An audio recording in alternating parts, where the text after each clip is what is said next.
Good morning and welcome to all of you.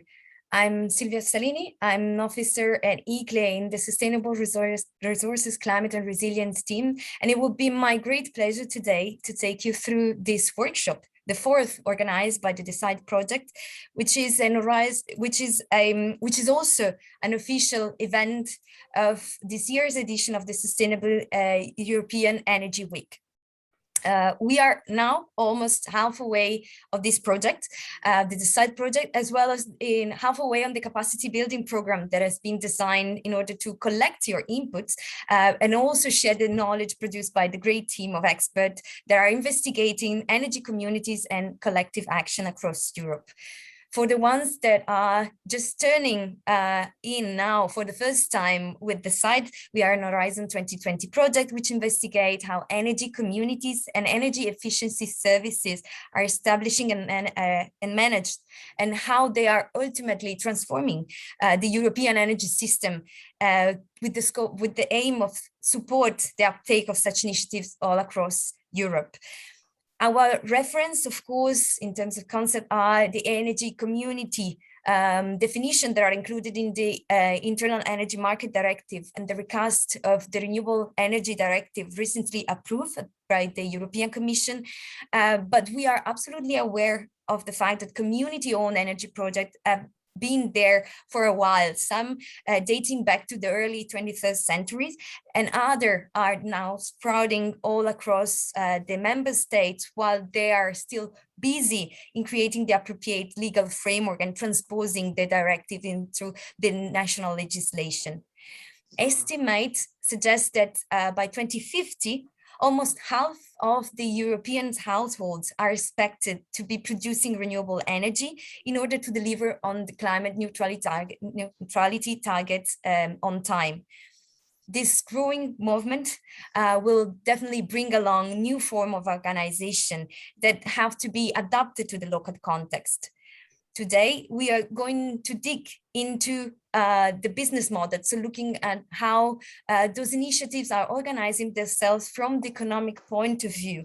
After all, those initiatives are placing individuals in the market, in the electricity market, with an active role, unlike it have been the routine in the past. So we have some few concrete great example today with us to tell us a little bit how they develop their own business model, but we cannot forget that business model are also strictly bounded with the context where they've been developed. So in the breakout rooms, we are also looking into how those business models have been growing and looking at how they could possibly grow in the future, let's say, how they will evolve or change over time in this fast changing panorama. Just one last word is just to remind everybody that the site will continue this discussion. After the workshop, we will have another open event that will take place on Friday, the 5th of November. And I will invite all of you to check out our website to learn more about it and register to attend this hybrid new opportunity. And with no further ado there, I will take you through some housekeeping before getting into the core of the conversation. So first of all, to let you know that this workshop is recorded. The recording will be uploaded on the website, and also the presentation that you are going to see will be available on the website for everyone to have a look back after.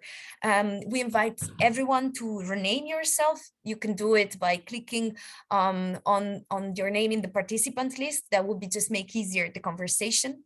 We kindly ask everyone to keep camera and microphone off when we are in the plenary format, not to disturb the presentations, but then of course you are very much welcome to engage in the breakout rooms.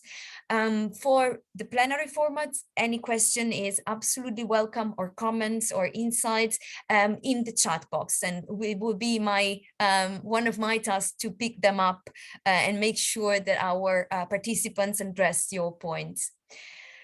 So a quick look at the agenda that we have ahead of today. I will shortly give the floor to my colleague Gosia Matowska from Finki to tell us a little bit more of the work that Decide have been doing around the concept of business model with relation to energy community. Then it will be the moment of Andreas Turk, senior researcher at the UNEOM Research Center, to take us through the existing and emerging business models that we have been observing throughout our work at Decide. There we will have a moment of question and answer for any burning points that will be from the audience before going to what happening on the ground. And there is where three different initiatives will explain a little bit more about the business model they are currently applying. And we have Portugal, Austria, and Greece as, let's say, geographical context. Then everyone will be split in breakout rooms. We'll have the opportunity to dig into each one of those experiences, and I will tell a little bit more about the technical aspects of these breakout rooms when comes the moment, before then reconvening to a plenary format, share what have been discussed and highlights, and the final words will be to Lucia Rakocevic, the project coordinator, that will also tell us a bit more on what will be next steps from this side. So with no further ado, we have a very packed agenda. It's now my pleasure to give the floor to Gosia Matowska to tell us a bit about business models and how those have been investigated so far by the Decide project. Gosia, please, the floor is yours. Thank you very much. I'll just share my screen. I hope you can see my presentation. Perfectly. So hello, everyone. Once again, my name is Gosia Matowska, and I will be talking a little bit today about existing and emerging business models as seen from the Decide project perspective.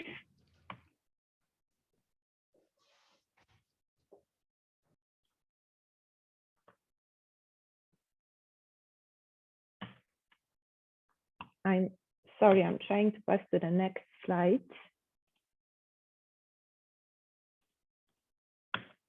Yes, Decide stands for Developing Energy Communities through Informative and Collective Action. This means that we're working not only with energy communities, but the scope of our action is much larger. We're working with all collective energy actions. So Decide started with 7 pilots on board. They are marked on this map in yellow. And this initiative has significantly grown over the past months because we have been joined by 11 deciders. And deciders are initiatives that want to expand their action and collaborate with our pilots. The question that this project is trying to really answer is, what do energy communities and collective action need to grow? And I would go even a little bit farther than that and ask, what do energy communities and collective action need to replicate? So in our view, there are 3 main elements, and these are citizens' engagement, knowledge exchange, and enabling framework. So for citizen engagement, we're organizing workshops and other engagement events. We're also approaching people via surveys. For knowledge exchange, we have launched a knowledge hub on our website.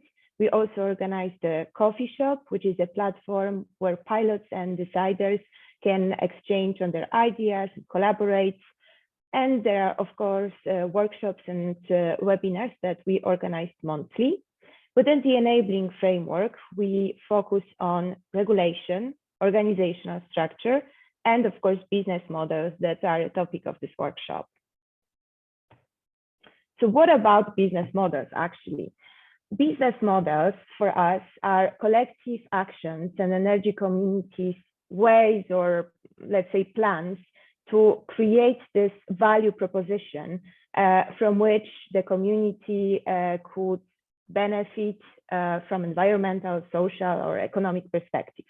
However, these business models are not a separate or independent element.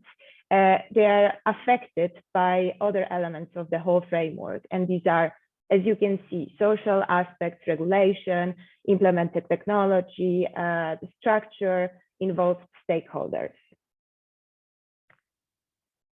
So to tell you what we do concretely in the science project, we started off with the literature review to know what is the current state of art. We're also receiving input from our pilots and deciders on that matter, and also from initiatives outside of the science project. But I guess that more details on that will be presented in a few minutes by my colleague, Andreas. Thank you very much. Thanks a lot, Gosha. Thank you so much. And since Andreas, you already took the floor, I think you can go ahead and take us through. Myself, this is correct. Can you see my screen? Yes, it's not in full screen yet. I will make it full screen. So I would like to dive a bit more into what we discussed in this slide so far. And as Gosha mentioned, there are many contextual factors that affect business models like regulation. So I have a couple of slides also on regulation. And a second important point is we define energy communities broader than only the articles of the EU directives. So looking at the articles of the EU directives, however, what is the new regulatory space that can enable business models? Of course, both for renewable energy communities and for citizen energy communities, we have a new framework for citizen participation in governance, empowering the citizens. We can integrate non-professional actors into the energy markets. A key element of the EU provisions is energy sharing via the public grids. Member states can allow the operation of local grids, and very important also for citizen energy communities, the provision of services to the market, for example, energy efficiency services, e-mobility services. So the clean energy package in principle provides new regulatory opportunities that will lead to new revenue streams and new business models on top of what we already see now. What are specific features of energy community business models compared to classical energy markets models? The value proposition is a bit different. We're speaking about economic value, environmental value, social value. The key activities include generation and supply, sharing, aggregation, service provision, but also awareness raising. And the key resources are not only technologies. The key resources are also human capital, maybe also space on rooftops. The key partners are not only classical energy markets actors, but community members that have to organize themselves. DSOs, because most energy communities operate on the low voltage level, but also municipalities that need to be empowered, that need to have the corresponding knowledge and understand their roles. And in one of the breakout groups for Greece, this will play a big role, how municipalities can support the operation and establishment of energy communities. The customers are not big companies, but mainly households, SMEs. Of course, there can also be energy market customers, but also the customer relationship is different. As I mentioned earlier, the community members have to organize themselves internally. We're speaking about governance, about autonomy, about voting rules, about membership agreements. The cost structure is different compared to classical energy market models, because we are speaking about non-profit models. We have high upfront costs for communities. Citizens are not the big investors. And the cost structure is also influenced the sharing of assets to optimize infrastructure. But also here, we don't know exactly how this may work, will work. The revenue structure, sale and sharing of energy, flexibility provision, but also a range of community-based services. So this was already a teaser into the Canvas work in the breakout groups. I just want to outline what makes energy communities different and specific. As Gosha mentioned earlier, there's a range of regulatory framework conditions that impact the business models. For example, different EU countries have very different physical and generation limits. Some limit energy communities behind the medium voltage transformator. Slovenia limit is to the low voltage transformator. This is an issue because this can interrupt bigger communities or bigger activities, districts. Some countries have municipalities as a physical boundary condition, or also distance limitations, like in Spain, 500 meters. However, Italy limits the generation capacity to only 250 kilowatt. This is very limited. So there will be only very small and limited communities that maybe can be clustered. However, 250 kilowatt is low, and in Spain it's only 110 kilowatts. This restriction are driven by fears of member states of this new concept, and member states want to start limited, restricted, and these limitations may be alleviated in the next years as soon as some experience are there. Another very important contextual factor for business models is the tariff structure. Some countries plan local tariff, where energy communities only have to pay the low voltage part of the grid fees if they're based on a low voltage level. Some countries plan to reduce or skip other tariff elements. I don't want to go in all the details, but for example, in Spain, there are no grid fees within 500 meters. In Austria, there's the plan to reduce the grid fees, the network charges by 60% for low voltage communities, and also remove consumption-based surcharges and taxes. These are critical factors, whether we find business models or not. But I mentioned earlier, the clean energy package provides for a range of new opportunities also towards the market, offering services to the market. But this means the market needs to be reformed. Small-scale flexibilities need to be able to be offered on markets.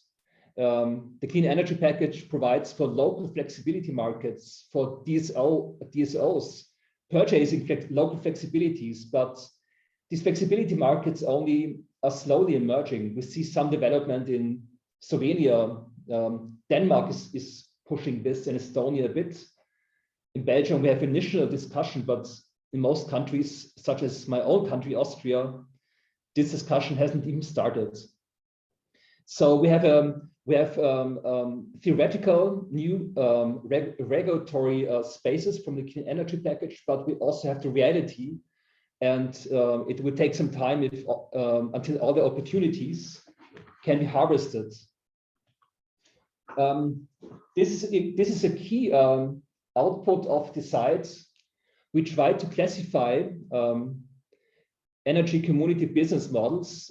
We have seven different types or classes. As I mentioned, they go beyond just the EU definitions. Type 1 is collective generation and trading. This means that different generation sources can be aggregated by an actor that is able to sell it on the markets. We have examples such as in Belgium, EcoPower. Collective residential self-consumption. Sharing in multi-apartment buildings is already possible in Austria since 2017 and also in other countries such as Spain, France. But going to the community level, we see residential self-consumption only in demonstration projects. Very often, positive energy districts are also mentioned in the context of collective residential self-consumption. I have a separate slide for positive energy districts. Collective commercial self-consumption, sharing electricity or energy in commercial settings, industrial settings, for example, commercial sites, tech parks. We hardly see any examples. There's only limited range of demonstrations, but I'm not aware of any functioning example. Community-owned grids. Many small communities, for example, in Austria and Germany, they own the grids, but to make them an energy community, they would need to allow also the key concept of sharing. Collective investment in a community project. It's popular for PV and wind in Austria, Germany. It's emerging for refurbishment of buildings, energy management. We see ESCO models emerging. 1, 2, and 5 are green because they're possible already now, at least partially, and don't need the clean energy package. And the other ones are depending on the regulations of the clean energy package. Class 6 is collective investment in independent energy projects. Okay, here's the main motivation: financial profits. We have examples here also in Germany, Austria, Belgium. Class 7 is very important, as I mentioned earlier. It's the collective service provision, an energy service provided by a community to the community or to actors outside of the community, such as mobility communities or participation in flexibility markets. For some of these types, I have examples only as teasers before we go into more detailed discussion in the breakout rooms. But I wanted to make it a bit more tangible. For example, I mentioned EcoPower as example for collective generation and trading. EcoPower in Belgium aggregates energy from different generation plants, PV, wind. The dividend is 2%, after taxes 1.3%. So it's a model for consumers that are motivated by environmental protection aim, but it's not a big model where the entire society wants to invest. So the dividend is rather limited, but it exists. Type 2, collective residential self-consumption. As I mentioned, possible in multi-apartment buildings in some EU countries. We made a short calculation and we saw that the financial gains are very small, somewhere between 1,320 euro per year and household. This is not only based on our calculations, but also on insights from many other projects. We have 3 scenarios here: reference case, then scenario 1, no tariff reductions, we have savings of almost 50 euro. And if we have tariff reductions of 30%, we have savings of 67 euro per year in household for a community with 15 houses, some heat pumps, 5 of them have PV generation. So a classical small neighborhood. Below you can see the self-consumption ratio, self-sufficiency ratio. It shows you that we didn't consider any storage. It's only PV and sharing. We did consider heat pumps. But if we would plug in storage, there would be no gains anyhow. So to conclude on this, energy communities looking only on the electricity side, on electricity sharing, will hardly lead to any business model at the moment. I mentioned plus energy districts as example for collective residential and commercial self-consumption. We don't need to have a plus energy district necessarily. We can speak about districts, but there's a big discussion in the plus energy district community on whether this is the optimal model for energy communities, because the definition of plus energy districts wants buildings with high energy flexibility and low energy consumption. The high energy flexibility is already mandated in the Building Performance Directive. At district level, flexibility can be provided to other buildings or to the markets, but also the district allows to install technologies more strategically and optimize across the entire district. We can have sector coupling, generation of heat or cold, optimized on a district level. In principle, at the district level, you can have more centralized technologies, such as centralized storage systems, centralized heat pumps, car sharing. So it's a bit the economies of scale. You don't need to deal with many small devices that you need to control and manage, but you can share assets. And for example, in community storages, different load profiles can balance each other out. So you have efficiency gains also on the electricity side. You can more easily offer services to the community. Another example is I present is for collective investment in a community projects. For example, residential self-consumption and collective renovation. So as we know from a new report released by Almut Bonhar, she's present, citizen-led renovation program frontrunners report a lack of funds and financing options, hindering the scale up of the programs.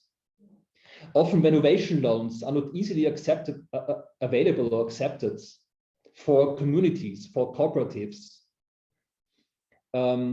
Citizen-led renovation programs are often part of services of a renewable cooperative. So we're speaking about the emergence of community ESCOs that can combine different services, that can provide to the consumers, to the citizens, PV sharing, but also use part of the energy savings to invest in renovation or to invest in a renovation fund, just to ease the problem of the high upfront costs. I have a last example before I conclude. Collective service provision, mobility communities, they hardly exist, but in this site we have one replicant, one decider that wants to offer them. And mobility services include, for example, peak shaving. If we have a more capacity-based tariff structure, this can lead to new revenue streams. Of course, if you have cars, you can use the, if you have electric cars, you can aggregate and provide flexibility. You can use the batteries as storage. You can minimize curtailment. You can increase self-consumption. What is a quite interesting model that is also being discussed in Austria is a hybrid business model combining car sharing and mobility services. So you optimize car sharing while optimizing also services coming from the cars, from the batteries. So you have a cross optimization, possibly leading to a better business model than the individual use cases. This is my last slide. I'm coming back to the famous canvas. So what are specific questions that we should discuss if we speak about energy community business models? Key types activities, these are the 6, so actually we have 7 types. How to combine them? Most likely one specific type alone will not lead to a business model. You need to combine, for example, collective self-consumption with service provision, or you need to combine collective investment with possibly trading. So which combinations are feasible because the market is not ready in many countries, which are feasible now, which are feasible in the future. Coming back to the key partners, how to find benefits for all partners. Why should municipalities be engaged in being a partner and enabler? What are the benefits? Revenue structure, how do we deal with uncertainties regarding market prices or balancing market prices, energy market prices? And the big question, how to deal with the high upfront costs. Finally, how to share assets. Sharing is a key concept, but there hardly any functioning concept, how to share electricity, how to share assets. Many thanks for my intro into the further discussion. Thank you so much, Andreas, for this very, very dense, let's say, setting the scene. Definitely, it's not just I hope it was not too dense. Let's say that this would have been like a perfect appetizer. I'm sure that now all participants are very eager to plunge into the conversation. You really provided a lot of food for thoughts, and I'm really curious to see also how our invited speakers will comment on the types and on the elements that you presented. I want to also thank you, Gosha, for providing the insight on how the site is bringing this work forward, like the methodology that stands a little bit behind this initiative, this research. And here, so you can see once again the types that we have been identifying based on the existing and emerging, as Andreas rightly mentioned, initiatives that are sprouting around Europe. I just see that there are a lot of comments ongoing in the chat. There was a participants pointing out of the relevance of regulatory aspects also in terms of energy costs. So the fact that the legal framework also condition these aspects, for example, the integration of external energy costs like CO2 emissions.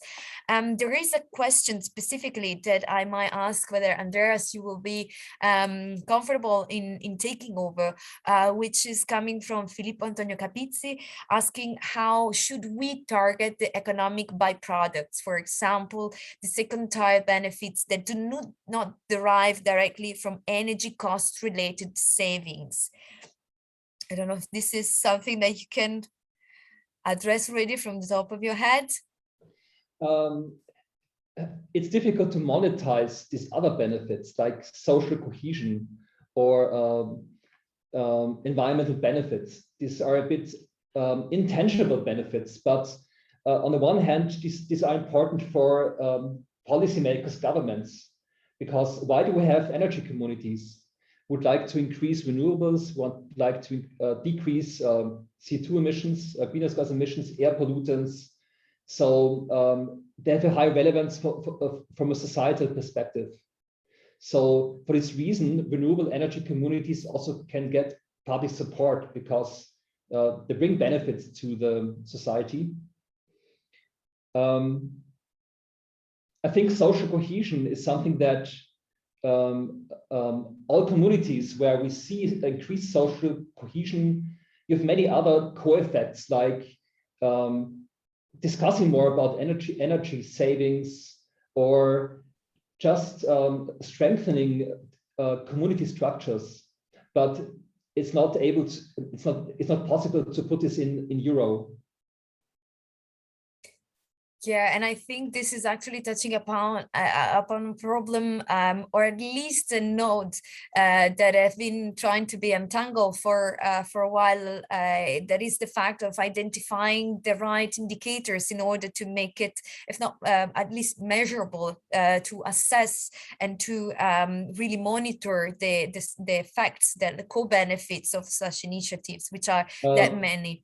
The only co-benefit that we can a bit more easier quantify is effects on energy poverty. There are some indicators we can try to analyze the effects. The other effects, as I mentioned, are very important, but a bit less tangible. Indeed. And I think that's it's very important also to bring this conversation forward, because of course in the end there will be a perfect argument, complementary arguments in order to strengthen the value of such initiatives. I'm just minded about time. We have still a lot for you on the plate, namely the concrete cases that are shortly that I will shortly invite to take stage. And of course, all the discussion will continue in the breakout room. So just hold your question for the moment, and we will be very happy to hear your thoughts in half an hour roughly. Just to reply to one question that I saw in the chat box, yes, of course, the recording as well as the presentation will be made available on the website. So no worry if you did not manage to catch all the aspects that Andreas was presenting. But now I will then move to the next part of our workshop, which is the concrete examples that we have seen observing developer across Europe. I will ask the first of our invited speakers to take the floor. It's Mr. Ulf Verhoene, that is CEO and co-founder of Our Power, an initiative that is developing in Austria. Our Power is also part of the Decide project, one of the early joining as a pilot, and he will introduce us on the mechanisms and the business model that is behind Our Power, that has to do with collective self-consumption through peer-to-peer markets. So Ulfer, please, the floor is yours. Okay, thanks for the introduction. I'd like to share my screen right now.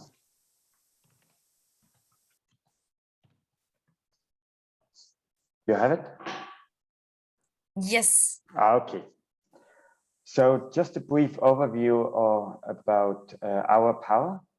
Our Power is a cooperative, European cooperative founded in 2018 by 19 entrepreneurs in the field of renewable energy, energy markets, as well as experts. And myself and my co-CEO have long time experience in the energy, in the electricity market, and founded other companies in that field before. The description of the initiative is quite simple. How did we start? And the key question is the simple one: why can't I buy the electricity from my friend's roof just next door or in the next village? Why is this impossible?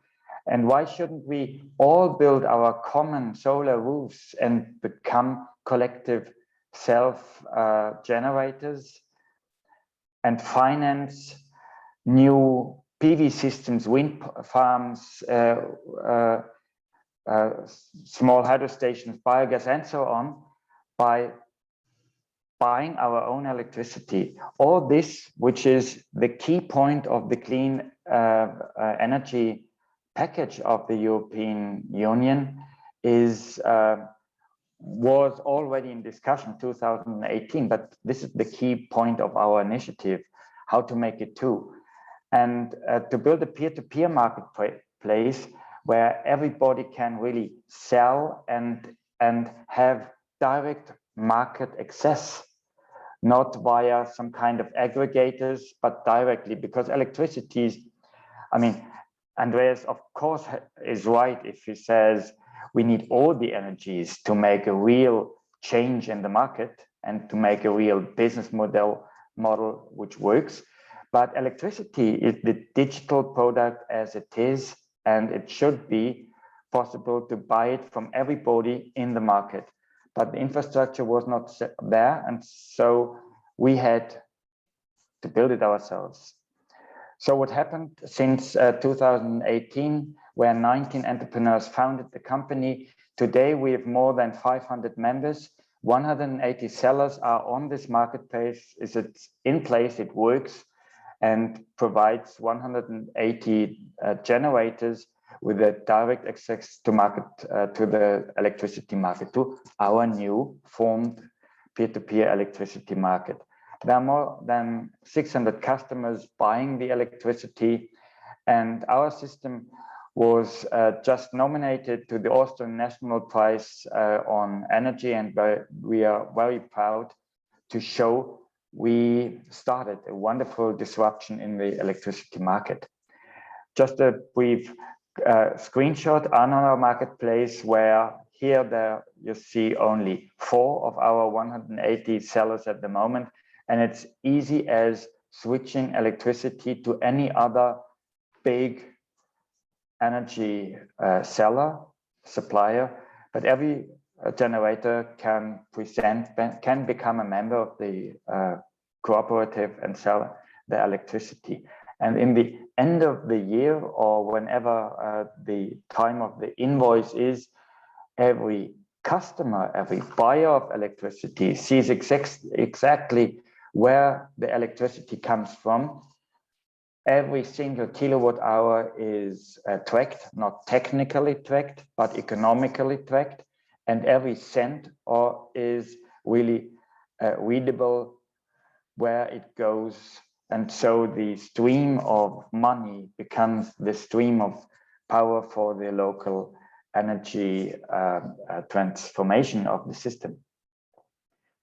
What our power does is, or why our power exists, what the mission is, to develop and operate a peer-to-peer marketplace as a kind of an infrastructure where everybody can sell and buy the electricity from their friends and neighbors. So thereby supporting citizens to take ownership of the energy transition as it is laid down in the Energy Directive. And the very important point from our side is it's no technical barrier. You don't need smart meters. I'm not against, we all are not against smart meters, but it's not a necessary point to buy electricity on our marketplace, as it is no point in the centralized market we have today and with big energy suppliers. Our power in the background caters for all the energy services, balancing, technical stuff, as well as accounting and billing to make it easy for every seller, every generator of electricity, as well as every electricity buyer, to take part in this game. And we provide for all background systems.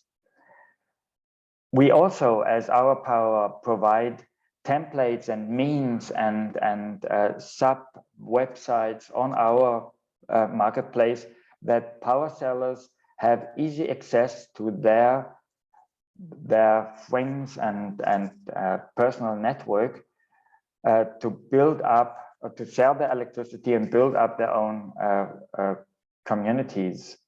The value proposition, therefore, of our power is that members and users of the Our Power platform get market access as generators and autonomy on their prices. The generators fix their own prices, as well as transparency where the money is going and the electricity is going.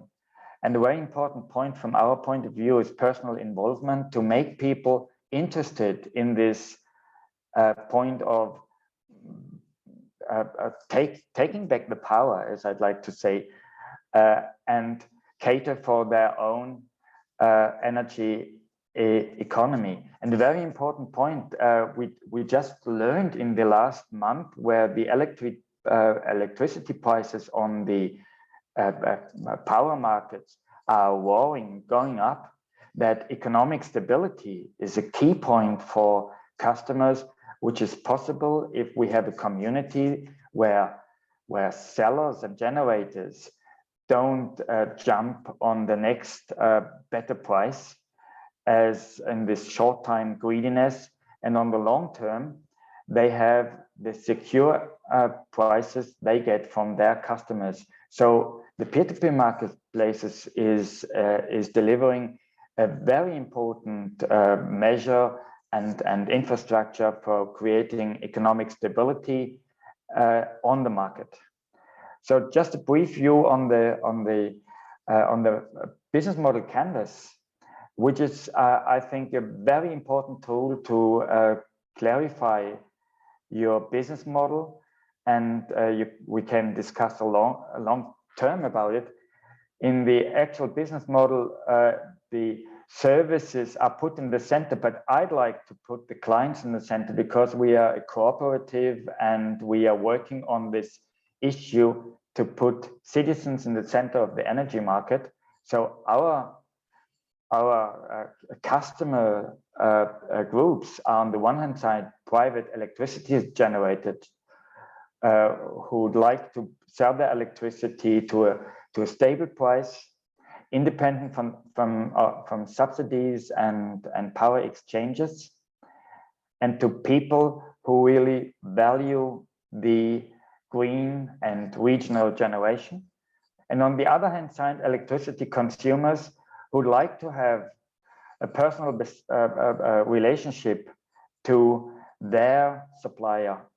And on therefore, we provide them with the peer-to-peer marketplace, which looks like this, and we provide them with the added value to have a personal say on where the electricity comes from and where the money is going to, have a personal relationship to the generators, have autonomy and transparency.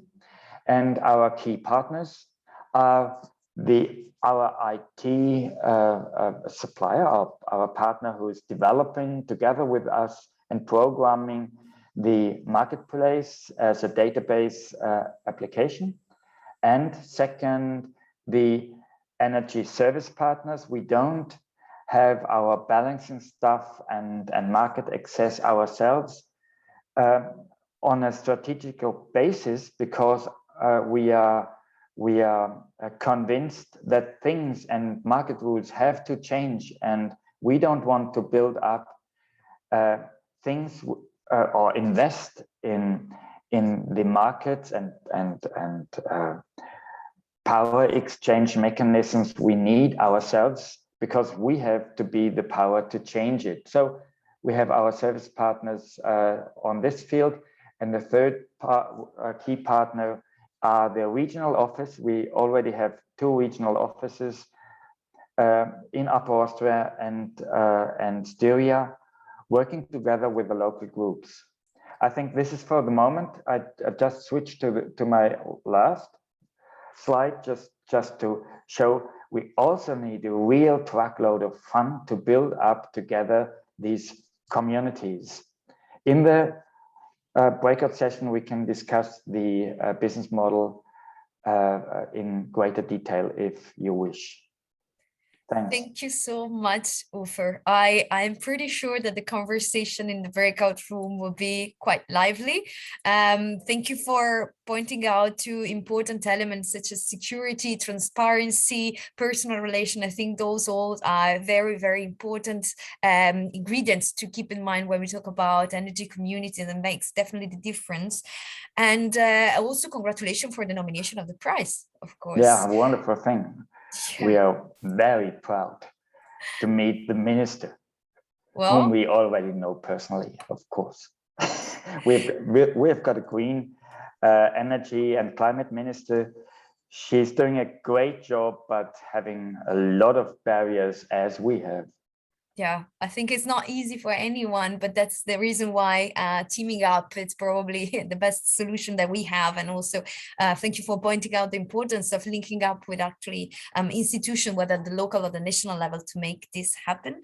I will then move to our next experience. I will thank Niccoló Primo for being here with us. He is a project developer at Coopérnico, an experience that is taking place and expanding in Portugal. They're also part of the Decide project as a replicant. And I will invite Niccoló to take the stage and to tell us a bit more about what Coopérnico is, how is it working, and how it is an example of collective residential self-consumption and collective financing. Niccoló, are you here? Yeah, thank you, Silvia, for the introduction. I'll start sharing my screen. Just a second. Can you see my screen? Absolutely. So thank you so much for the introduction, Silvia. So as Silvia introduced me, I'm Niccoló Primo. So I'm project developer at Coopérnico, and I'm myself an energy engineer as a background. So today I'm gonna talk to you a little bit about Coopérnico, but more specifically about this specific initiative that is about a collective self-consumption in a Lisbon condominium. Before going more into details about this specific, let's say, initiative, that is the collective self-consumption that we're setting up in a condominium here in Lisbon, I would like just to introduce you briefly what is Coopérnico. So Coopérnico is a renewable energy cooperative based here in Lisbon, Portugal. It was founded in 2013 by 16 citizens, and now it counts more than 2,200 members. Back in 2013, the first activity that the cooperative started was linked to production, and it was mainly the cooperative started from the need to find a way to finance renewable energy production, in this case solar photovoltaics projects, by citizens. So this was the first need, and since 2013 Coopérnico managed to finance successfully more than 30 projects all over the continental area of Portugal, and we count now more than 2.1 megawatt peak of capacity installed. And this has been, let's say, our one of the key activity of Coopérnico, and is still going on. And we soon, hopefully, will be able also to finance collective self-consumption projects and renewable energy community. Another key activity that just started recently in the end of 2019, it has been Coopérnico being able to become an independent electric supplier. And from that time, now Coopérnico already counts more than 1,650 contracts that has been signed with its own members. And finally, they also, like at Coopérnico, we also try to expand the type of services that we provide to our members and to the citizens and municipality and small and medium enterprise that join us. And therefore, just to give an example, we are currently engaged in more than 4 H2020 projects. Some of them are, for example, related to the development of new collective self-consumption or renewable energy communities. Other are more focused into how to tackle energy poverty, and other also are trying to tackle more the how to better exploit the data that we basically are getting through our activity from production and electricity supplying. So now going a little bit more in details about the collective self-consumption that we're trying to set up and that we are setting up in the Lisbon condominium. First of all, I would like to say that this initiative, it has been, let's say, integrated, and it has been used as a pilot in another H2020 project, Compile. And this project has started in the end of 2018, when no regulation for, let's say, setting up renewable energy communities or collective self-consumption was still in place in Portugal. This specific case, it's a condominium made of 8 buildings. Here we can see just a picture of the rooftop of the buildings. And in this specific condominium, it was already present, there were already present several production systems that were only used for the shared area of the condominium. So there were already present 8 individual self-consumption units. With this project, since even before the legislation and regulation was put in place, we, Coopérnico, basically collaborated a lot in straight contacts with tenants of this condominium to transform this individual self-consumption system into one collective self-consumption system that could also provide electricity not only to the common areas of the condominium, but also to each apartment present in these buildings. So it's an ongoing process, but the General Assembly of the condominium already approved the willingness, let's say, to implement such a collective self-consumption. The administration of the condominium already approved the proposal of one of the installer that has been contacted to go further to expand the capacity installed. And more than 330 apartments present of this building out of over 150 has already provided the key information that are needed to set up from a more, let's say, from the regulatory perspective, I provided the information that are needed to set up the collective self-consumption initiative. So here I'm just gonna introduce some of the key elements of the business model behind this initiative, and later we can better discuss or further discuss also other aspects. But as Andreas was mentioning in his presentation, basically the value proposition that this initiative is bringing are covering not only economic and environmental aspects, but also like social aspects. And therefore, this initiative will bring not only a reduction of the electricity bill of each of the tenants that would join this collective consumption, not only the increase of renewable energy production and therefore a reduction of the CO2 emission, but also, and this is a key element, it will increase the inclusion, let's say, or the participation of the local community from the decision-making process. So from the beginning till the operation of this local renewable energy production initiative. The key activities of Coopérnico have been trying to basically follow the project from the development of the tool to simulate tests this how this, let's say, new let's say energy sharing initiative would affect each tenant. It helps to coordinate and supports the activity to basically showcase and prove to all the condominium the benefits to start such an initiative, and also like to gather and craft, let's say, the rules that will then be basically say shape this collective self-consumption. And finally, also like quite important, it is supporting still all the procedures to basically launch effectively this initiative. The key resources to make this possible, it has been, I put here at first, Coopérnico members initiative, because everything, it has been pushed and has become, and everything has started from the initiative of a member that was a tenant of this condominium.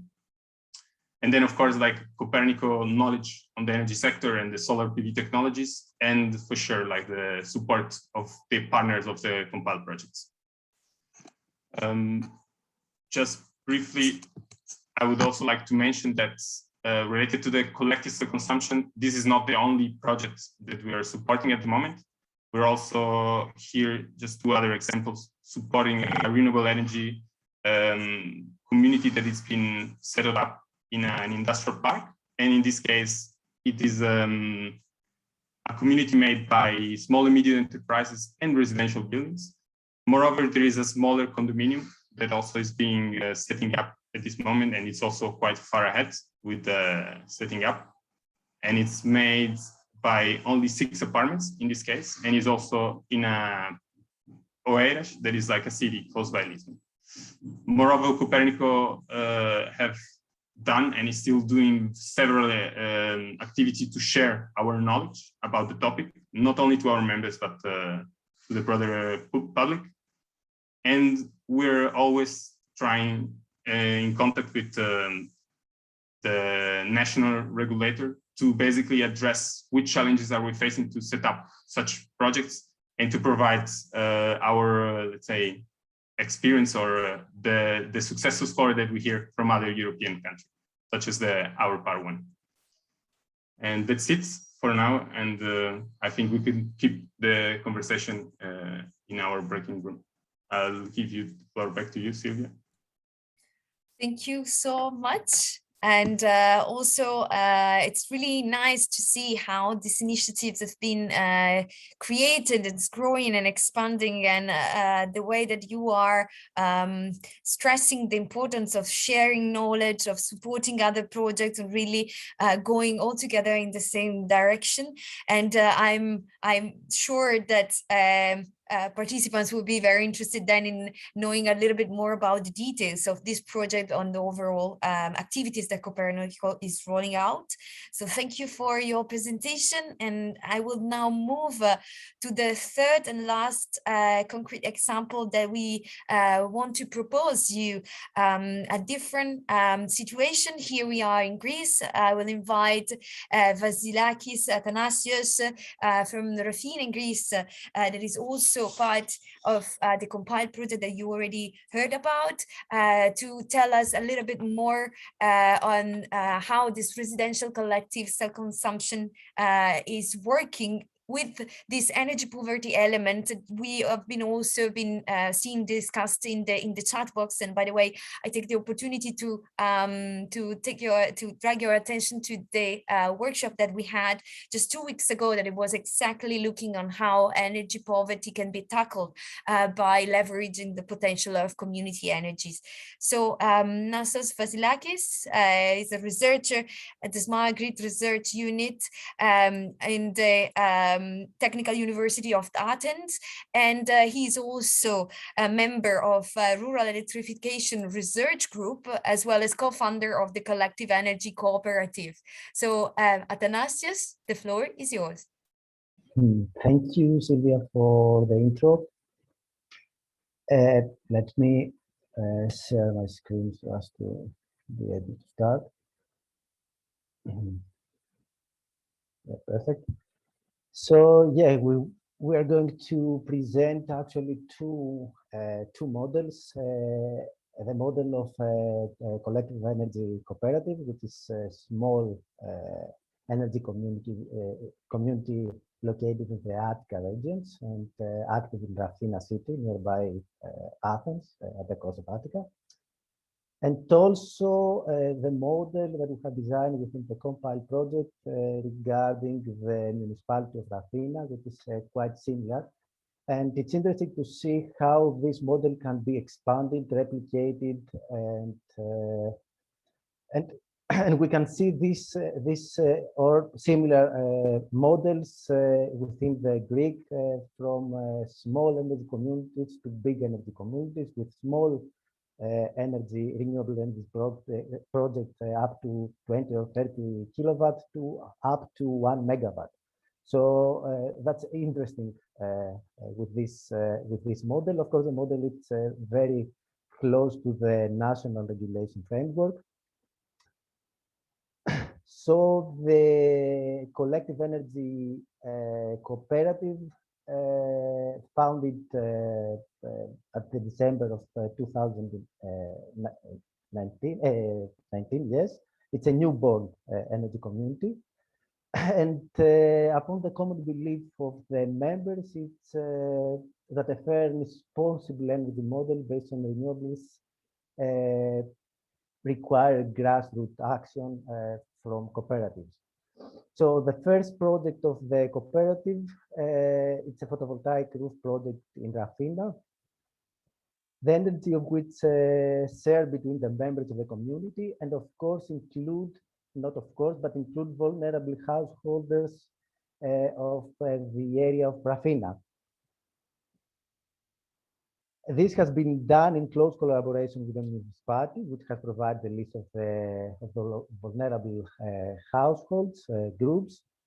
Moreover, the COEN has provided strong support to the energy cooperatives and has strongly participated in the promotion of the collective self-consumption model in Greece. So let's see a few backgrounds of the regulator framework and a few key aspects of the model.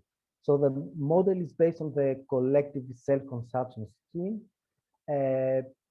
with the term, of course, we mean the possibility of producing energy from rest collectively at the level of neighborhood or municipality or region. So in Greek legislation, the collective self-consumption can be implemented only by energy communities using the virtual net metering. So this allows for net metering of different metering points over a time frame of 3 years, which is a good legislation, and production capacity of up to 100 of the consumption capacity of principal members. So the scheme is completed with the inclusion of vulnerable or poor householders. In this scheme, the vulnerable householders can be participated without being member of the energy community, and this is also an advantage of the regulation. And this is a quite effective and powerful approach for tackling or reducing the barrier for this group. So coming back to the benefit of this model or the value proposition, we can see, of course, the financial benefit for the members of the cooperative, which is appeared in the form of reduction in energy bills. And if the matching of the PV capacity and the consumption is good, a significant reduction can be achieved, especially for small SMEs or bigger consumptions of the households. Of course, the social solidarity, supporting vulnerable groups and bringing more close the members of the energy community, social environmental benefits, utilizing RES with small environmental impact, it's important. It's not mentioned a lot, but there is a benefit for the grid. So reducing the public network, network, and consequently reducing transmission and distribution costs, it's important for the grid. And this can also lead to potentially reducing or postponing the expansion of the grid. I would say the democratization of the energy system, providing this direct citizen participation to the energy system, it's an important factor. And the increasing of the awareness from the members of the energy community, which understanding better how the energy system works. This possibly can lead to behavioral change on the way they're using the network, and more sensitive to consumption profiles and the way they're interacting with electricity. So the second model, before I go to the second model, what are the key activities? So the key activities, the collective self-consumption, we have the virtual net metering described. Promoting the collective self-consumption model, because the replicability of the model is important. It's important to validate the benefit of the model. So providing or making research on the different business model related to the regulation, it's important aspect. And of course, the advocacy for policy improvement, because no legislation is perfect. It's also a key activity of the energy community. So the resources, the PV plant, energy meters are not mandatory for the implementation of the business model. And other hardware devices can be also be used. So the second model, it's slightly different in the term, in the sense that the municipality involves the municipality as a supporter or enabler of this model. So the difference lies in the provision of available space from the municipality. So available public infrastructure is provided to cities and energy communities so as to develop their project. And the municipality is compensated by participating in the virtual metering scheme, taking a share of the installation. So this is, let's say, the expansion of the previous model, where the energy community shares they're responsible to find a place to create the renewable energy project, which is in big cities like Athens. It's not really easy to find. So that's why we're proposing such a modification supported by the municipalities. So as an addition, in this model, the municipality has as well a revenue in terms of energy cost saving for their premises. So summarizing with a cost and revenue model, the costs include, of course, the capital and operational cost of the plant, of the PV plant. It's good to have in our mind that the collection consumption project they do not have access to loan, in particular, since they cannot offer collateral. So it's difficult to start with a capital for creating a project. The operational cost of the cooperative can significantly affect the economic of the model, since especially for small RES projects, where the operational cost of the community is significant in terms of the business model. And the revenue, the benefit, as I said, appears as a reduction in energy bills and not as a cash inflow. So I think with that, with this slide, we're summarizing the whole business model, and I'm welcome to discuss with you the details of this model. Sylvia, I'm giving you the floor. Thank you so much, Nasos. Indeed, very interesting to see those two different models that have been applied, and good to see how the municipality in this case have been greatly supporting the initiative that you are rolling out and developing. I'm sure that it will be a very good discussion in finding out the nitty-gritty of this plan. And now is finally also at the moment for you, to all participants, I'm addressing, of course, to take stage.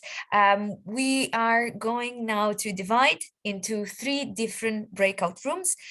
Each breakout room will be focused on a specific, on one specific of the 3 cases that you just heard about. The breakout rooms will be named as the cases, so that it's easy for you to identify them.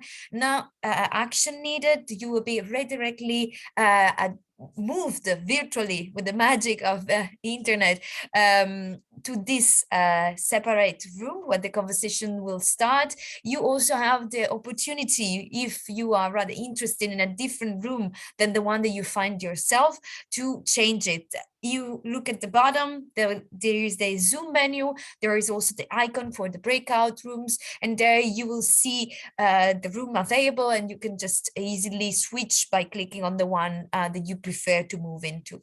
So I will just now make sure that all the room settings are ready, that everybody is assigned to a different room, and open the room.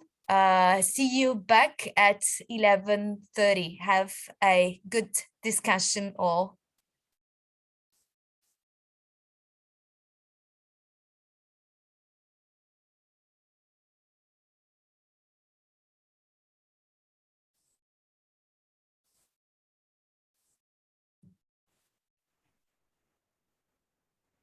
As you just heard, a recording is also in progress in this room.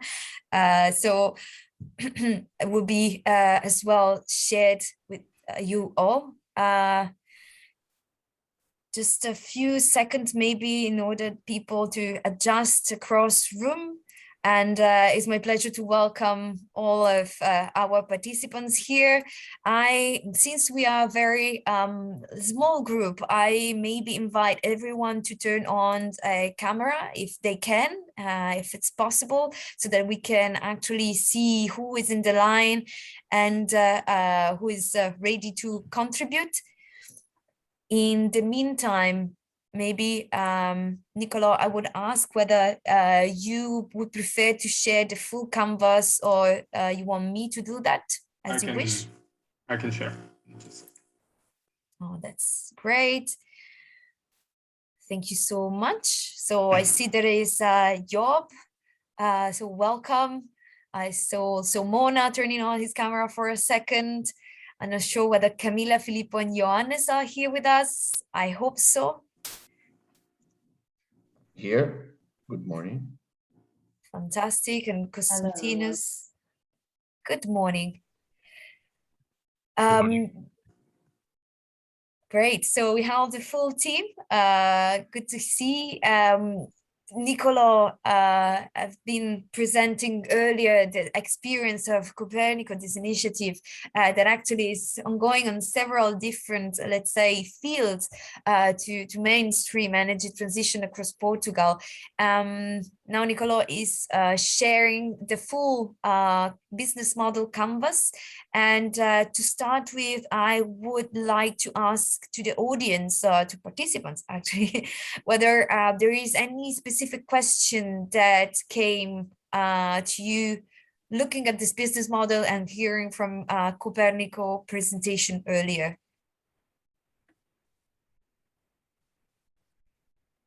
See that Daniel joined as well. So was it everything clear to you? Any question that come across, any curiosity looking at this business model? I do have one. First of all, good morning, everyone. And about the key activities, the education and support activities. Ciao, Niccolò. So I just wanted to know like a bit more about it, if it's who does it involve, how it's been the feedback so far. Yeah. Yeah, I can try to expand a bit more on this, and also I would like to say that this is actually something that we at Coopérnico are pushing a lot. That it's not very often that we hear, for example, electricity supplying company sharing more information or other, let's say, initiative about like education. It's something that it is very internal or integrated in the concept, like maybe of cooperatives and this like more community feeling. But going more, let's say maybe like a little bit more practically on what did we do is just like very briefly the regulation that basically introduced renewable energy communities here in Portugal and collective self-consumption. It has been introduced back in October 2019. And then the regulation to actually implement this type of initiative has only been introduced in the beginning of 2020. And since then, till today, a very little project has been able to successfully launch and being fully operating. And we feel, at least, this is also due to the fact of like a lack of transparency and a bit, let's say, tough to understand regulation. For this reason, as a team, we decided to launch actually several workshops that were initially focused to our members to basically explain better what actually this new regulation was introducing and what would have been possible to do and which were, let's say, the steps to do in order to achieve such initiatives. And more specifically, going to the condominium, I've not been, let's say, in that specific events or actions, but with the condominium in particular, it has been, they've been organizing on-site workshops with the condominium, with the tenants themselves, to basically, for example, also like shape and co-create, let's call it like this, with the tenants. For example, the key rules will be then the base of, for example, the energy sharing of the condominium. Because something that for sure it's very tough to do if we're talking about a condominium with over 150 apartments. Something that is very tough to do, it's how this condominium is going to invest common money, and then how they're going to share the benefits that this investment is going to generate between the people.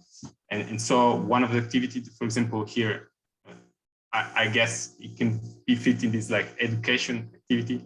It has been this trying like supporting and coordinating this type of conversational moment for the tenants to basically sit down together.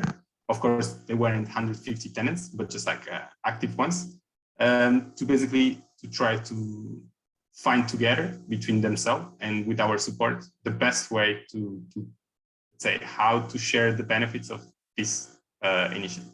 These are like a few examples. Something that also we're going to do soon is we're going to provide some training for local governments in order to train the local technical personnel in order to be able to support locally the launching of new renewable energy community initiatives or collective self-consumption initiatives. And this again, like it's a bit another thing, but this is, let's say, all more concrete example of type of educational and support activities that has been done so far.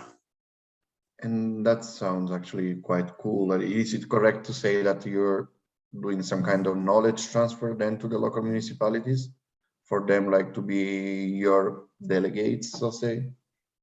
Yeah, like the idea here for the municipalities is exactly that. At Coopérnico, we're quite a small team, so Coopérnico is not able to support, let's say, all Portugal requests.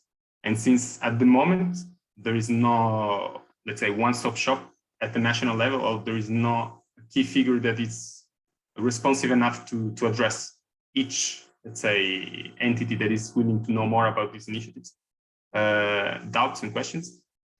We thought this, of course, could be a key activity that could help foster more initiatives to basically be able to launch successfully like project. And therefore, yeah, we thought municipalities are actually to be key to like channel this knowledge.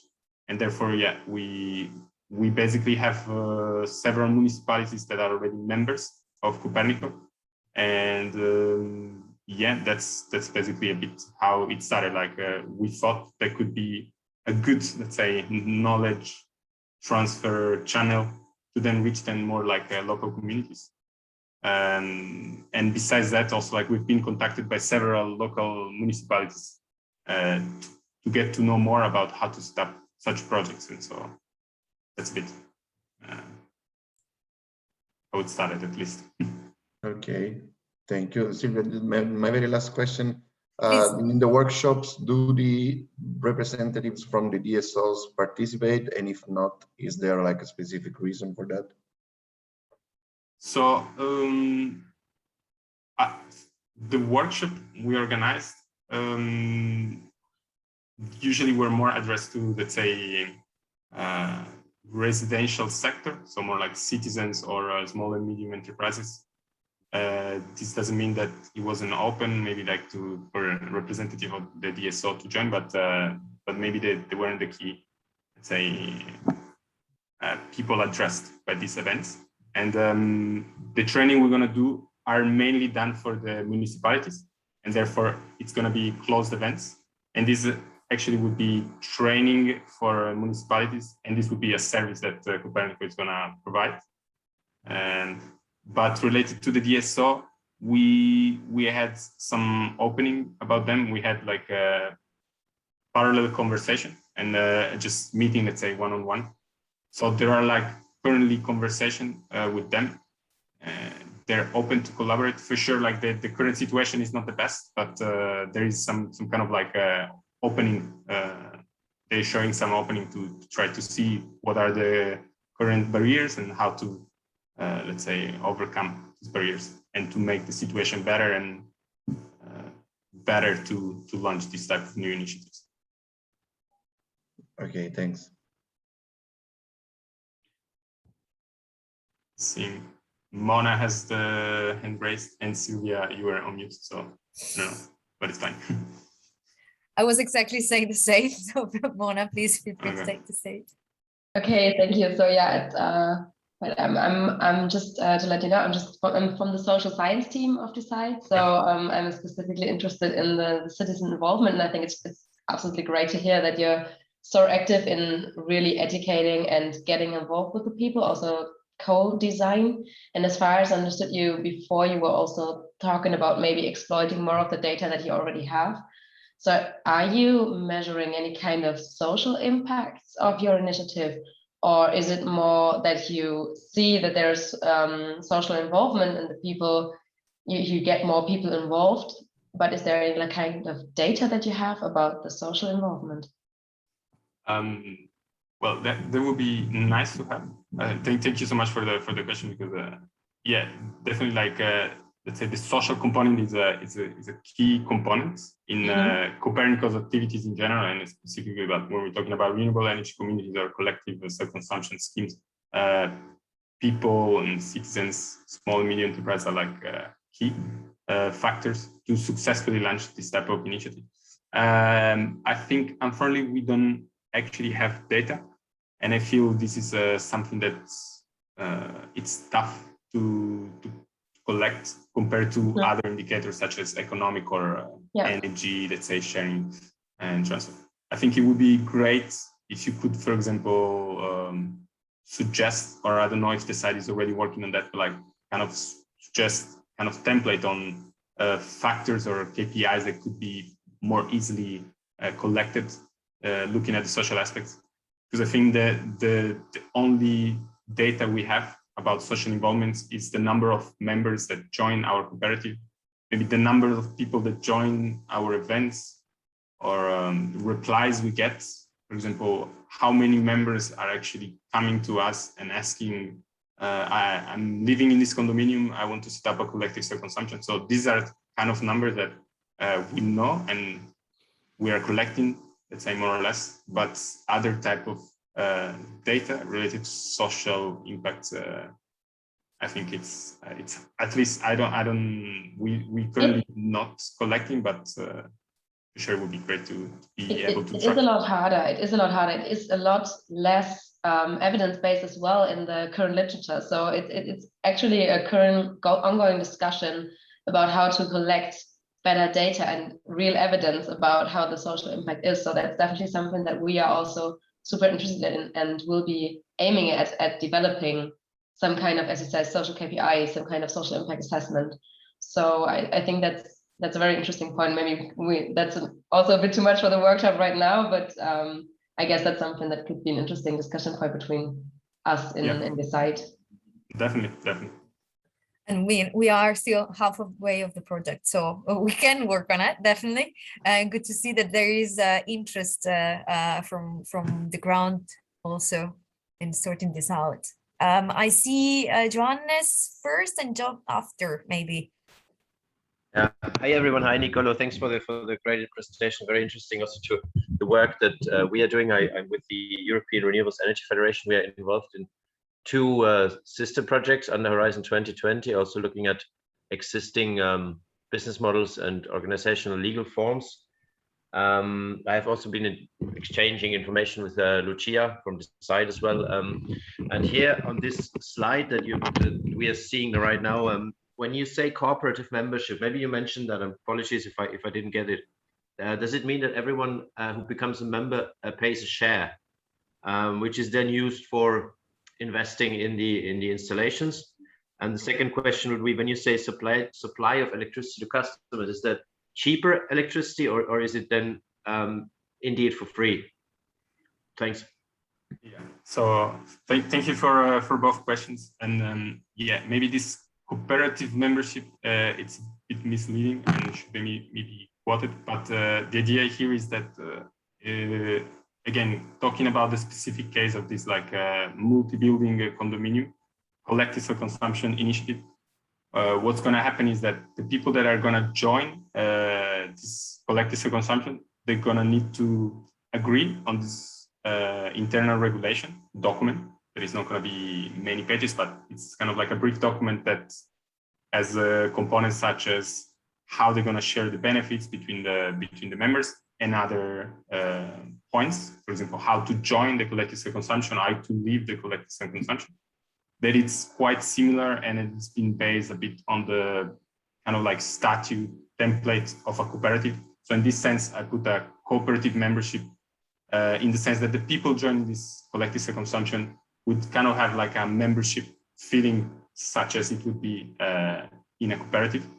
And another important factor, just because this question, is that people joining the collective self-consumption would also take decision in general assemblies, where the rule one person, one vote is going to be applied. So it doesn't matter if some of the tenants will put more money and will get more benefits.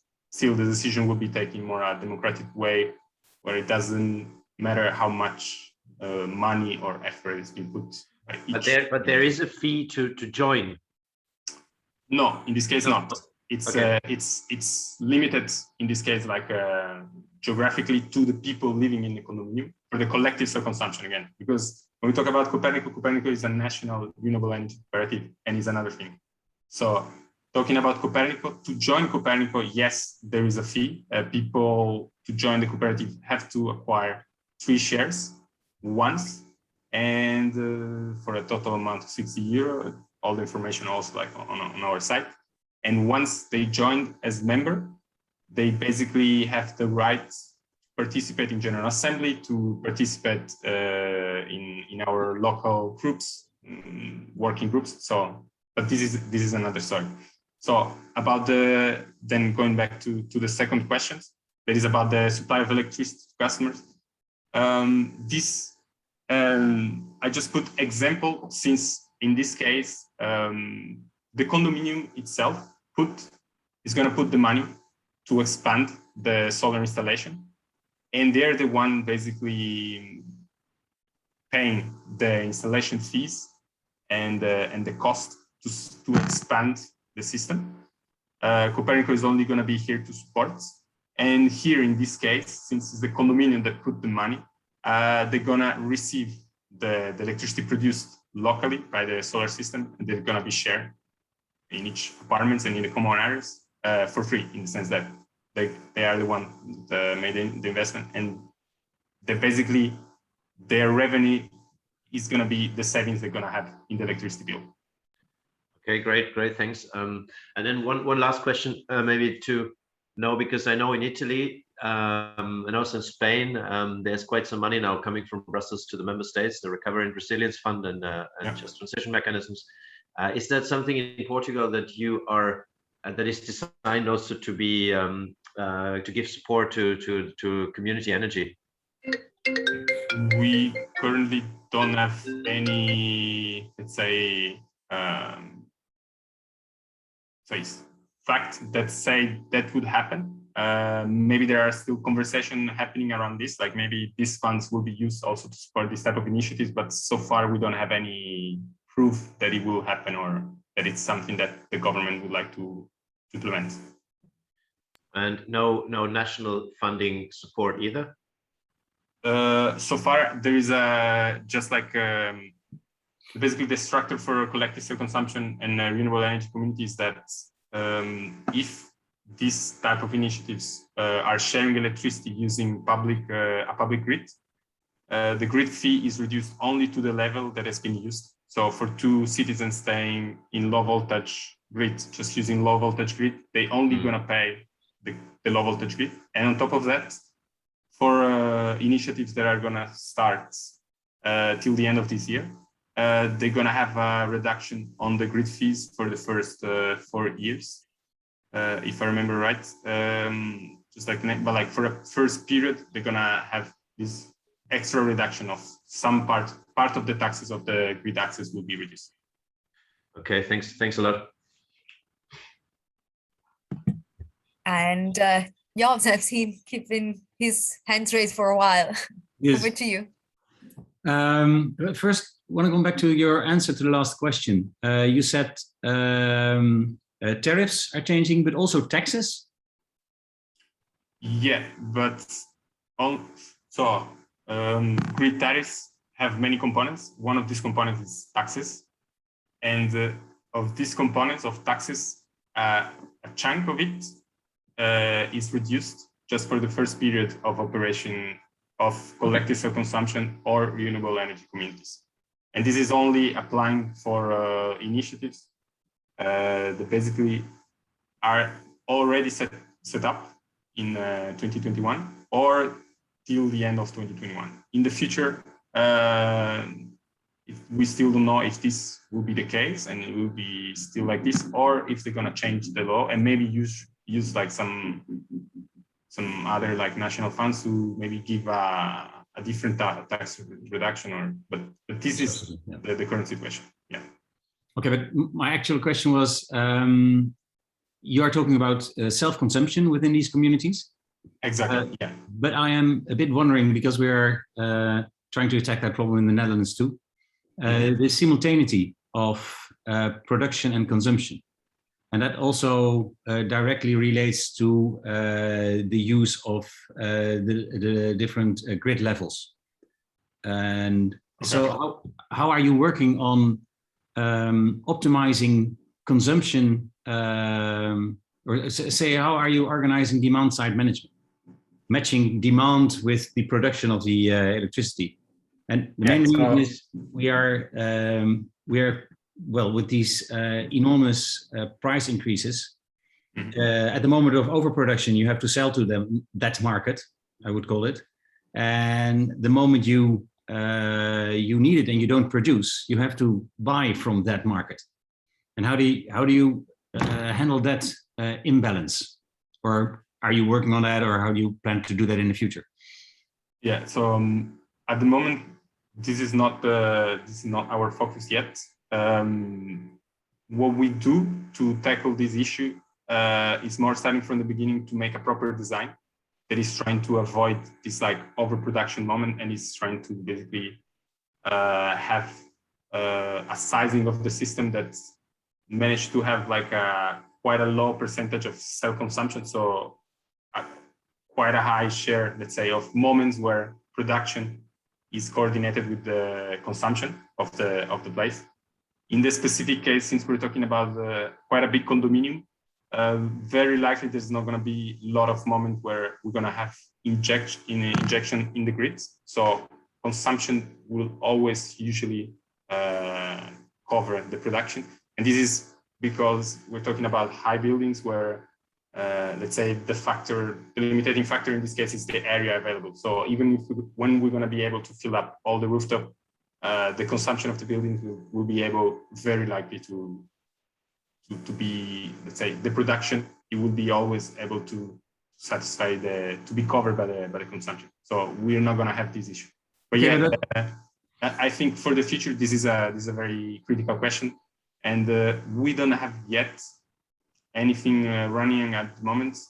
But I feel the use of electric vehicle charging points and maybe some more like batteries would definitely help. I'm a bit skeptical about the, let's say, penetration of electrical batteries, at least in the residential sector here in Portugal. But I guess key assets would be electric vehicle charger or charging points, and probably also like some kind of more electrical, for example, electrical water heaters or other electrical appliances present in the residential places. But that means that of the total consumption of this condominium, you probably produce, say, 30% yourself. Yeah. It's not going to be a lot that is going to be covered by the, let's say, looking at the single apartments. Also, we're not going to be the solar production is not going to cover a very high percentage of the consumption itself, and this is due to more like the special limitation. Yeah. But yeah, for sure, like having more flexibility would allow to cover more of the consumption, and yeah, definitely like this more like demand side management would be a key factor to be able to increase the capacity that we can install, and yeah, also like stabilize the cost and not being, let's say, linked somehow influenced by what the market is doing. But then I have one last question, and I see I have 40 seconds left. Where do you get the rest of the electricity from, or do these households have to have two suppliers? No. This is basically they're gonna have their own electricity supplier. That can be Coopérnico or any of their choice. They're not forced to be with Coopérnico. And what happens is electricity supplier will receive a reduced electricity consumption from the CPE, from the point of from the meter that is linked to the collective self-consumption. And all this data will be provided by the DSO. So electricity supplier usually received the consumption data from the DSO. Also in this case, they will receive the the thing, almost we talk in two and two afterwards. I think this is the best conclusion of the background rooms. I'm willing to keep discussion going. I hope there was a good discussion, a good exchange in all rooms. I can guarantee that in mine it was. Sorry, it's always very violent, and mine was also very dynamic and active, and we had not enough time. We were interrupted. Thanks to our share, it worked. Otherwise, I would have talked the whole time. Thanks, Andreas. we will ask Zoom to make like a fade out, a nice fade out, not to be so abrupt. But yeah, I hope that the discussion went well. And I would like now to conclude before giving the word to Lucia to really close this workshop, to invite the facilitator in all the rooms to share maximum 2 highlights in 3 minutes of what have been discussed. I might maybe start with Gosha. How was the discussion with Rafina? Yes, thanks very much. It was very interesting, and we have been cut off rather violently, so I'm really sorry as well. I was trying also to manage the situation. Yeah, I think that for me, there were 2 very interesting points which were raised. First of all, it's rather difficult for small energy communities to function in Greece, because the smaller you are, like, you have still bigger expenses and they cannot be shared between the number of members. So the smaller the number of members is, it is difficult to run it in financial terms. And then there was also the legislative part mentioned, where recently the government has made a decision which, let's say, makes the work of energy communities less easy. Yeah, I think that this is what I will summarize it. Yeah. Thank you so much. Andreas, how was it in your room? I will summarize it, and maybe Ulfa, if I miss something, please add. So my takeaways are, the regulation in Austria is not the main blocking point. It's a place, it's rather the incumbents, the DSOs, that are blocking the deployment of energy communities. It's about sharing of data, if I understood it correctly. Also, we shouldn't only speak about economic savings. They are not that big. You can also save money if you switch electricity supplier, but most people don't do it. So it's rather a change, a needed change of the energy culture, how we deal with energy, how we identify ourselves with energy. It's about education the members to get them motivated. It's about empowerment, to talk with neighbors about energy issues. Another takeaway was that our power will and may become a renewable energy community and a citizen energy community. A renewable energy community, there they can benefit from local grid tariffs, and as a citizen energy community of course not. On the long term, our power may also look into heat exchange, but this is not a short term priority. Yeah, I think these were my main. And one of the participants asked whether our power is like an Airbnb for energy, and Ulfa said no, it's like a Tinder for energy. And the reason is because we are in long-term relationships and not in short-term homings. I mean, that's the point, not just for fun of it. Yes. I think Kingdom might be more interesting. Yeah. I think this is a very nice way to present it and very easy to understand. Probably this, I will use it with your permission when I present our power from now on. And from our side, I would say, and please, Niccolò, feel free to compliment that also we discussed about the importance of education, sometimes regulation are not that transparent and that easy to understand, and therefore people feel really not enabled to play any role. So what Coopérnico is doing is putting a lot of attention and providing trainings and workshops, and really the other elements they're trying to do it in a very collaborative manner. So co-creation is at core at the project that I have been presenting now before. On the condominium, with having all interested inhabitants on board in defining what are the rules to join, to leave, and how benefits were going to be shared.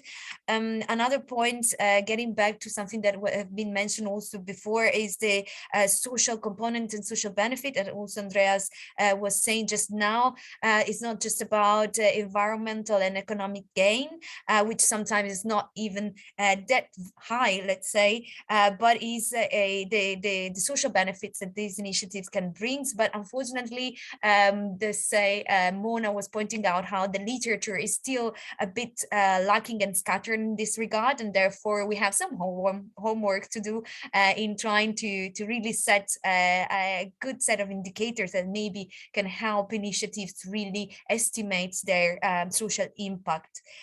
I don't know if Niccolò, you want to add anything? I think that was quite a good brief summary of our discussion. Great, thank you so much.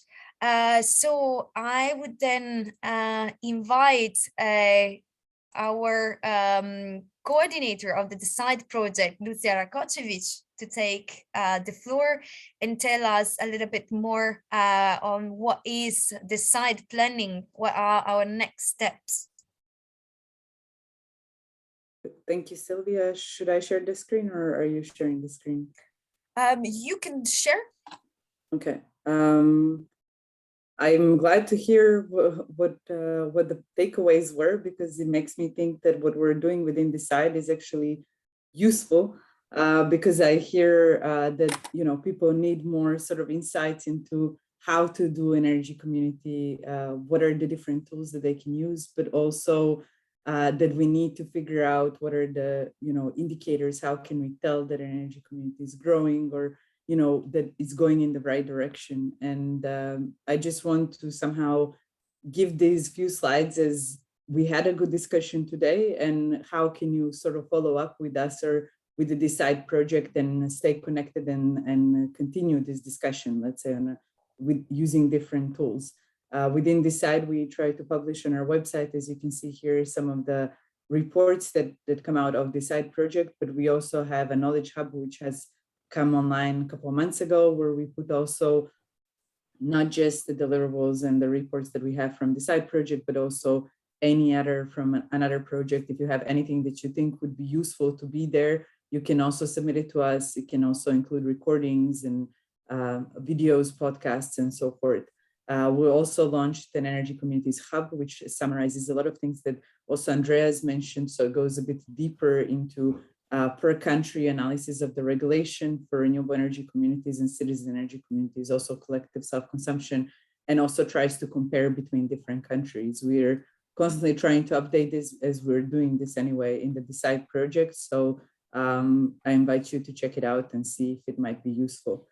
For the initiatives that might be here, or somebody that was interested to launch an initiative, as you heard already from Gosha at the beginning, we have our 7 pilots, which we're really proud of, and we're growing their business like our power is. But we also have other deciders that we welcome on board, like Coopérnico.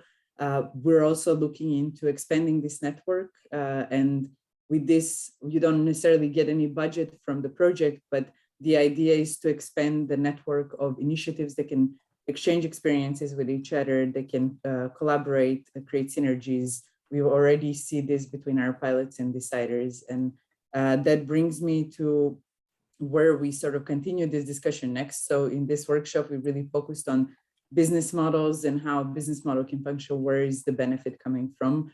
On the 5th of November, we invite you to join us in the online webinar. It will be hybrid event, Decide to Act, which some of us will be in Thessaloniki and some of us will be online. But there we'll be discussing more on factors that are influencing these business models. As we also heard today, you cannot discuss business models without discussing this as well. So we invite you to join us. You can register online. You can also come to Thessaloniki if you're in Greece and join us in person. And with that, I would like to thank all of you for joining us today. I've really enjoyed the discussion. I'm sad that I wasn't able to be in all the 3 breakout rooms to hear all the discussion, but you can follow everything, I guess. Thanks. Thank you, Sylvia. Thank you so much. And I tried to follow your presentation with the due links in the chat. So hopefully you will not have hard time in finding the references of all the initiatives and the materials and the virtual hubs that we have been set up and for you to then access all information. As said, this workshop was recorded, so I do regret as well not being able to listen to other discussions, reason why we have been recording them all, and you will find them on the website and our YouTube channel together with the presentations. So as Lucia was saying, the workshop is getting to the end, but the discussion will continue next Friday. We have been the opportunity, thanks to several examples, to see how business models has taken shape, what have been working so far, how the initiatives on the ground have been organizing themselves in a situation where regulation and regulatory framework are still on the making, let's say, especially after the approval of the European directives, which are now under revision. So still a lot to come, but this doesn't mean that initiative cannot kick off. So it's very good and it's very important to share knowledge and to share perspective on what is already ongoing, and also trying already to see and how those could look like in the future, and how there is possible development, also looking at the new technologies, but not to leave behind a new way of organizing. So in terms of governance, I don't know if I will invite and maybe Andreas, if he has a last final sentence, or Gosha, or invited speakers. This is the moment. My final words, also I learned a lot. It was a very dynamic discussion, and I noticed that also new contacts have been established with follow-up discussions. Thank you all. Thank you so much. And one last element. So as Gosha was presenting earlier, in Decide, we are doing this work on business models, and is upcoming a document that actually comprises also all the findings so far. So in November, we will make sure that you get the notification. This will be released. I see Lucia. December. December, yes. Thank you. So in December, this document is coming, and you will see them how we went forward in this analysis of current and new existing business models. To do so, I remind that there is a survey that is accessible to all initiatives that is aiming exactly to collect data for us to being able to provide a good and a good overview of on how the initiatives, whether there are renewable energy community, collective energy communities, or just collective actions, are setting up themselves. So I think if there is no further comments and no remarks, we can close this workshop already. I thank you all for your participation. It was very nice to see you, and we really hope to see you again next week on Friday and the continuation of this discussion. Thank you very much and wish you a good day. Thank you all. Thank you, Sylvia, for the coordination.